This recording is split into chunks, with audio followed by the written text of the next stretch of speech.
So listen guys, this is going to sound boring at the start, but bear with me.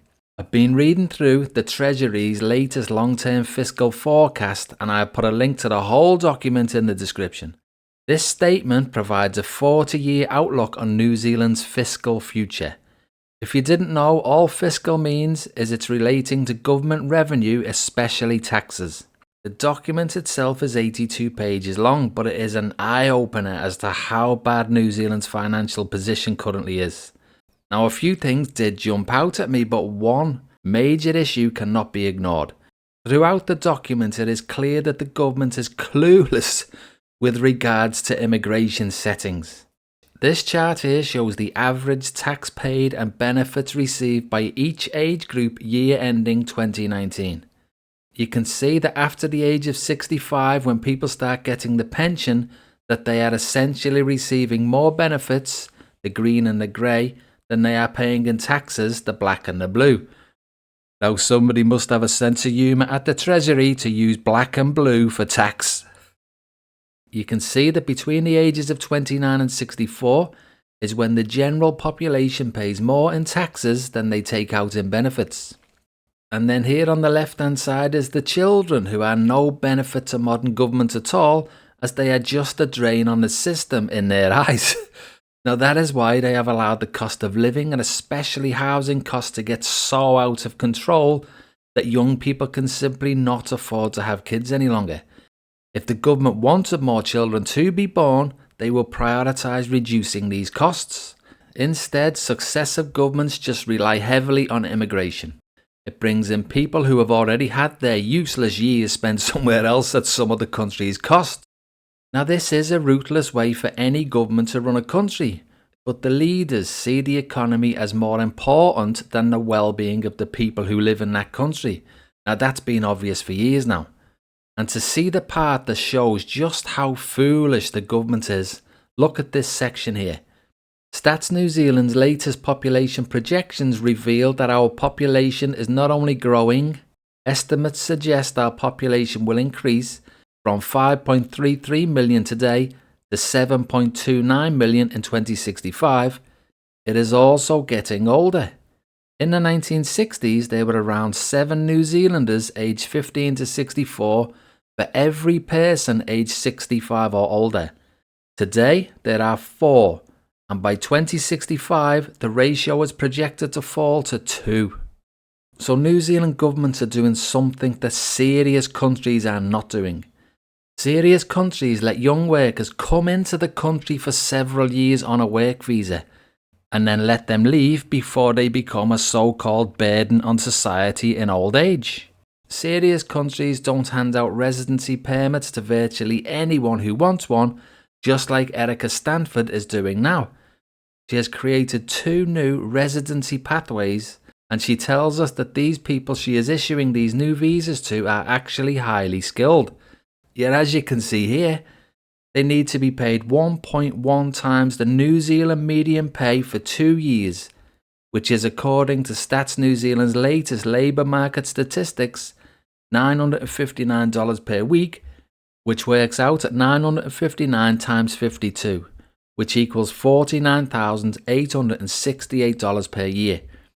So 1.1 times this, which is what she requires for people to get residency, is $54,854 per year. So these highly skilled people are either going to be seriously underpaid, which will drag down the wages of Kiwis, or these people are not really as highly skilled as Erica Stanford is making out. Now I'll leave that up to you to decide which is true. So getting back to that chart and why the New Zealand government have not got a clue. If you give out work visas and not residency pathways, you will still get the same number of people you want to come and work in New Zealand. But look at this section here. If you don't let them stay, then this black hole here will not get any worse. However, if you give people residency, they too will get old and become a burden on the New Zealand taxpayer. Then you will need more young people to come into New Zealand to work, to pay the taxes to keep these old people in a decent retirement. Can the government really not put 2 and 2 together here? It is the most obvious thing in the world. Now, I don't think that the government is stupid, so why are they not getting this? Or are they getting it, but they see another reason to let more and more people in, like to feed the housing Ponzi? If people cannot become residents, then they won't buy up houses, and we all know that this government loves the housing Ponzi. You only have to look as far as Luxon's first priority when he got into power. I know, let's give massive multi-billion-dollar tax breaks to landlords at the same time that New Zealand's fiscal black hole is blowing out of all proportions. Does that seem like something that a serious world leader would do? Now, I was prepared to give Luxon a shot when he started, but as soon as he did this, it was all over. He needs to be sacked, and he needs to be sacked as soon as possible.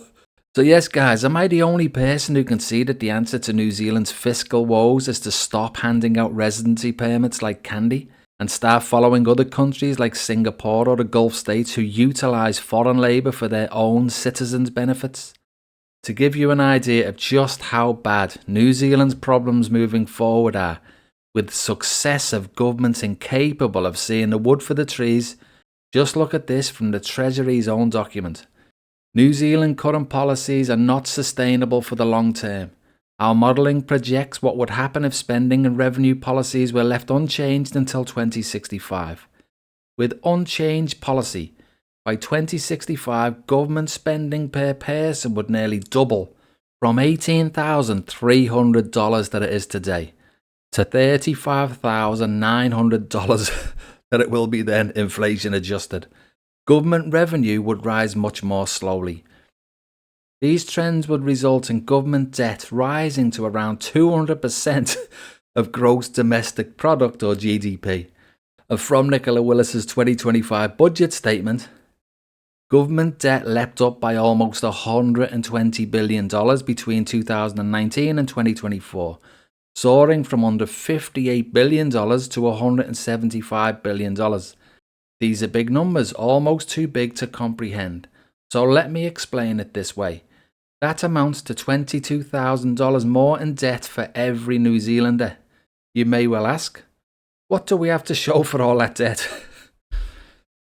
To give you some further historical context, New Zealand's net core crown debt, which once hovered between 5 and 25% of GDP, rose to around 42% last year. That's the highest level of government debt New Zealand has shouldered since the mid-1990s. Servicing that debt is expensive. The interest bill on government debt has soared from $3.6 billion in 2014 to $8.9 billion last year. That sum is more than annual core crown expenses for the police, corrections, the Ministry of Justice, Customs, and the Defence Force combined. So if you think the $8.9 billion down the drain on interest payment when the debt to GDP level is 42% is bad, then imagine how much taxpayers' money will be being wasted at Treasury predicted 200% debt to GDP levels in 2065 if nothing changes. That is unimaginable really, and to think that this burden is being passed on to future Kiwis is just cruel if you ask me. So yes guys, the future is looking bleak if the governments keep on this same track. Personally, I think that if the government just stops handing out residency permits like confetti, then it will save billions in the long run. I also think that finally collapsing the Ponzi scheme would help New Zealand on a whole, because cheaper housing would mean that more Kiwis have more spare cash that they could spend in the economy keeping businesses afloat instead of just pouring more money into the pockets of landlords who end up just buying more rentals with it anyway.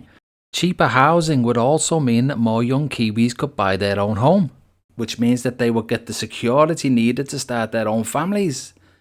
The whole system needs a reset, and the only way that can be done is with a whole new way of thinking.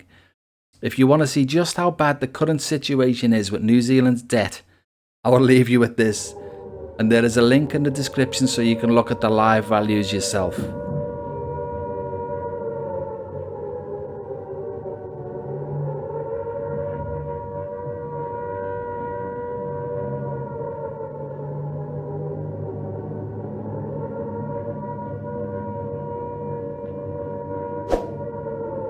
Not good, is it? So thanks for watching guys. Please like and subscribe, and I'll see you all on the next one. Cheers for that.